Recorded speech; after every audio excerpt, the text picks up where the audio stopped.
তোমার সাথে আমি কোনো সম্পর্ক রাখতে পারবো না। আমি বলে বসি তোকে যদি বিয়ে করতে না দাও আমি সুইসাইড করবো। কিসের ভালোবাসার কথা কবে বুঝে না তুই ভালোবাসোস। সকাল তুমি জানো তো সরি বিয়ে করতে চাইনি তুমি চলো আমার সাথে চল। তোকে যেতে বলছি।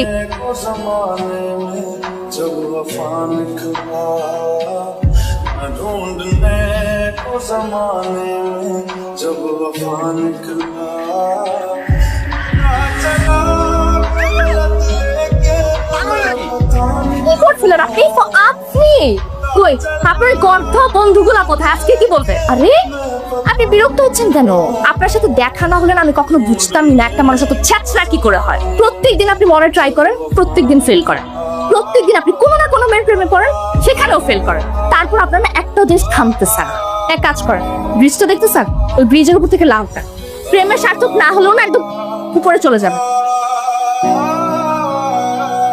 এ ভাই নামেন। আরে এই এই আরে কি করতেছ?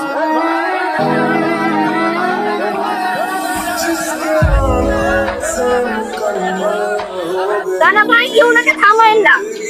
ওর মনে অনেক কষ্ট। ওর সবচেয়ে বড় কষ্ট কি জানেন? ওর গার্লফ্রেন্ড ওকে ছেড়ে চলে গেছে। এর থেকে বড় কষ্ট জীবন আর কিছু হতে পারে বলেন? বাবা মা ভাই বোন বন্ধু বান্ধব কিছুই তো না, সবকিছু তো গার্লফ্রেন্ড। আপনার বাবা মা আপনার জন্য কত কষ্ট পাচ্ছে আপনি জানেন? আপনার এসব কর্মকাণ্ডে তারা যে প্রত্যেকদিন আতঙ্কে থাকে আপনি বুঝেন না এগুলো?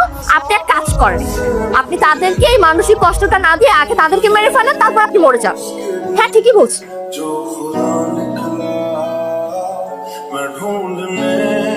এই যে দেখুন, এখানে প্রত্যেকটা মানুষ মরণ ব্যাধিতে আক্রান্ত। ওরা কিন্তু জানে যে ওদের অনেক বড় একটা অসুখ হয়েছে, কিন্তু তারপরে দেখুন ওদের মধ্যে বেঁচে থাকার কি তীব্র ইচ্ছে, প্রিয়জনদের সাথে কতদিন বেশি থাকার আকাঙ্ক্ষা ওদের মধ্যে। দেখুন ওরা প্রত্যেকদিন যে কষ্টটা সহ্য করে তার থেকে মরে যাওয়াটা অনেক সহজ, কিন্তু প্রিয়জনের ভালোবাসা আর পৃথিবীতে বেঁচে থাকার এই লোভটা ওদেরকে বাঁচিয়ে রেখেছে। বাসায় যান, গিয়ে আপনার মাকে জড়িয়ে ধরুন, দেখবেন মার মুখে যখন হাসিটা ফুটবে তখন সব কষ্ট ভুলে গেছে। বন্ধু বান্ধবদের সাথে সময় কাটান, যা করতে ভালো লাগে সব কিছু করেন। একটা মেয়ের জন্য কেন মরে যেতে হবে? যে আপনি এখন একটা মেয়ের জন্য মরে যেতে চাচ্ছেন, সে আপনি কিন্তু কালকে অন্য আর একটা মেয়ের পেছনে ছুটবেন। নর্মাল সবার ক্ষেত্রেই হয়। যে মানুষগুলো আপনাকে ভালোবেসে আপনার সাথে থেকে গেছে তাদের জন্য বেঁচে থাকে। কি হয়েছে? তুই হাসছিস? আল্লাহর কাছে আমি এই দুই করছি, আল্লাহ আমার ছেলের মুখের হাসিটা ফিরে দাও। আসুন না বল কি বলবি বল। খেতে দাও। খাবি? এক্ষুনি আমি তোর খাওয়া দিচ্ছি, আবার রেডি করছি।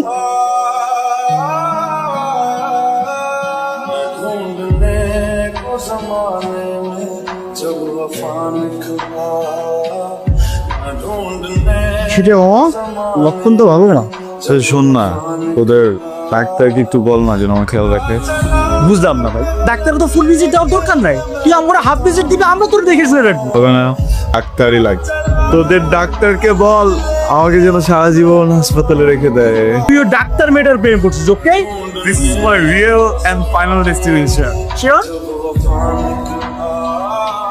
হাই, আপনি?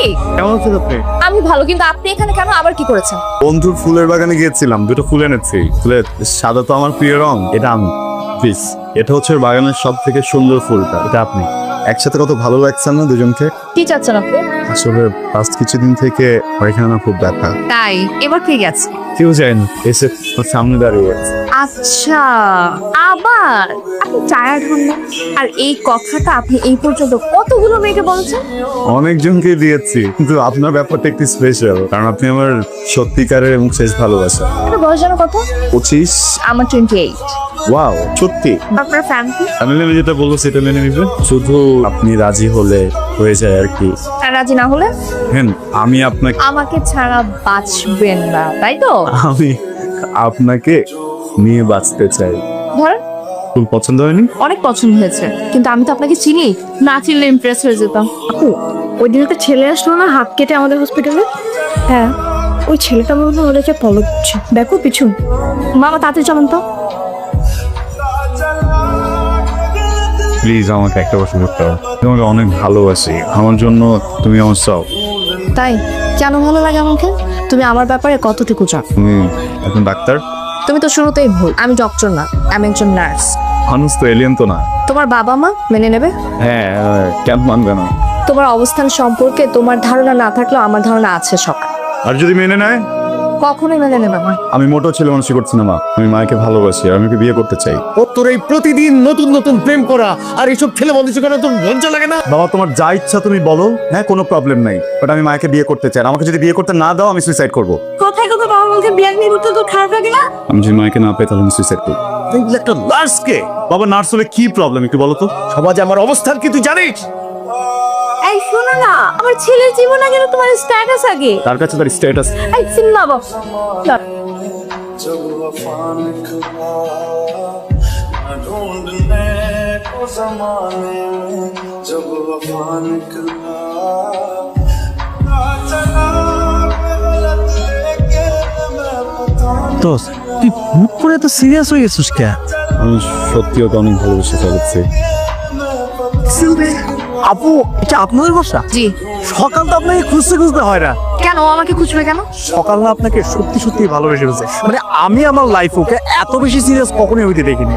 নতুন করে সুইসাইড করার সময় চলে আসছে তাই না? তাকে এবার কিন্তু অন্য হসপিটাল নেবেন। আপু সত্যি আপনাকে ও ভালোবেসে ফেলছে। প্লিজ আপু আপনি জাস্ট ওর সাথে একবার দেখা করুন প্লিজ। তুমি কেন আমার স্ত্রী দিয়ে পালাচ্ছ? আমি তোমার থেকে এই জন্য পালিয়ে বেড়াচ্ছি কারণ তুমি যেটা চাচ্ছ সেটা সম্ভব না সব। কেন সম্ভব না? আমার বাবা মা তোমাকে নিয়ে রাজি, তোমার সবকিছু তারা মেনে নিয়েছে। আমি জাস্ট চাই তুমি আমাকে ডিস্টার্ব না করো। ভাইয়া আমি তোমাকে ভালোবাসি, অনেক বেশি বাসি। আর আমি যদি তোমাকে না পাই তাহলে কি সুইসাইড করবে? বাঁচবো, তোমাকে নিয়ে বাঁচবো। আমি ডিভোর্সি সকাল। আমি তোমাকে এটা বলতে চাইনি কারণ এই সমাজে ডিভোর্সি নিয়ে টিকে থাকাটা অনেকটা। আমি জানি এটা জানার পর তুমি আমার সাথে থাক আর তখন আমাকে অনেক কিছু বুঝবে। আমি একবার যখন তোমার এই হাত ধরেছেন কখনো চাপ এটা ইনফ্যাচুয়েশন।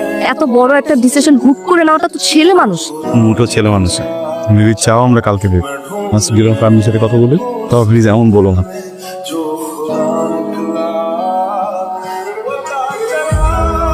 অসম এটা আমি কোনোদিন মেনে নিতে পারবো না। একটা ডিভোর্সি মেয়েকে বিয়ে করার জন্য গোল ধরেছে। তুই ডিসিশন দেয়ার কে? তুই তো নিজে কিছুই করতে পারিস না। তুই তো আমার টাকায় চলিস, আমার টাকায় খাস, আমার টাকায় করিস। তুই ডিসিশন দেওয়ার কে? এই বিয়ে বাসা থেকে আমার খুব ইচ্ছা। যেই বাসায় ডিসিশনের ব্যাগও নাই আমার, ওই বাসায় থাকবে। প্লিজ কথা গরম করে গায়ে এই মানুষটা বলছে না কখন আমার কথা বলছে না। যেই ছেলে কথায় কথায় তার বাবা লোকে ট্রিট করে, সে থাকলেই কে না থাকলেই কি?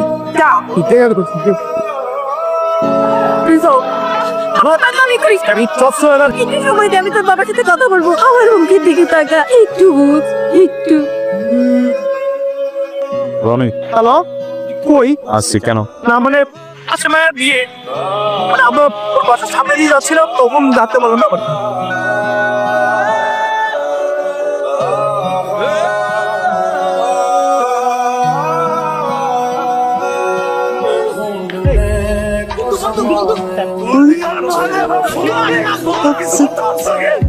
শান্ত जब वफा निकला কি দিতেছো সব? এটা কথা ছিল? কি কথা ছিল? আমি তোমাকে কোনো কথা দিছিলাম? তুমি জানো না আমি তোমাকে ভালোবাসি। হ্যাঁ তোমার কাছে জিজ্ঞেস করি তো আব্বু আমার সাথে কথা বললাম না। আমি তোমাকে কখনো বলছি যে আমি তোমাকে ভালোবাসি বা বিয়ে করবো? মা পাগলামি করো না বুঝছো? চল আমি অনেক ভালোবাসি তোমার, আমি মারা যাবো এরকম হলে প্লিজ। এই কথাগুলো তুমি 2 দিন আগে একটা মেয়েকে বলছো, 2 দিন পর আরেকটা মেয়েকে বলবা। আর যে ছেলে কথা কথা সুইসাইড করতে চায় তার সাথে কোনো সুস্থ মানুষের সম্পর্ক রাখা সম্ভব না। আগের মতো নাই, আমি কথা বলতে সুইসাইড কথা বলি না। বিষয়টা অনেক চেঞ্জ হয়েছে, চেঞ্জ হয়েছিলাম অনেক চেঞ্জ হয়েছে বুঝছো? তোমার সাথে আমি কোনো সম্পর্ক রাখতে পারি না। অনেক ভালোবাসি। তুমি কাউকে ভালোবাসো না, তুমি তোমার বাবা মাকে ভালোবাসো না, এটা তুমি তোমার নিজেকে ভালোবাসো না। তুমি আগে নিজেকে ভালোবাসো, আগে নিজের পায়ে দাঁড়াও, তারপর হলো কাউকে বলো। কিসের ভালোবাসা কথা কালে বুঝে না হ্যাঁ তুই ভালোবাসোস। তখন তুমি যাও কি? সরি বিয়ে করতে চাই না। তুমি চল আমার সাথে চল। আমি যেতে বলছি। मिट गई थी धड़कन बेवजह ये सजा ख्वाब ले गया ये जो हम के सितम साब ऐसे ढूंढने को उसके दिल में जो खुदा निकला मैं ढूंढने को उसके दिल में তুমি বেঁচে আছি, সুইসাইড করিনি। কেমন আছো তুমি? ভালো। উনি কি তোমার হাজবেন্ড? আমার বিয়েটা হয়নি। শোনা না যার বিয়েতে এত কাণ্ড ঘটে যায় সে বিয়েটা কি আর হয়? বাই। শোনো না, তোমার মিটিং শেষ হলে আমার জন্য একটু অপেক্ষা করবে? শিওর। Thank you. तूफान निकला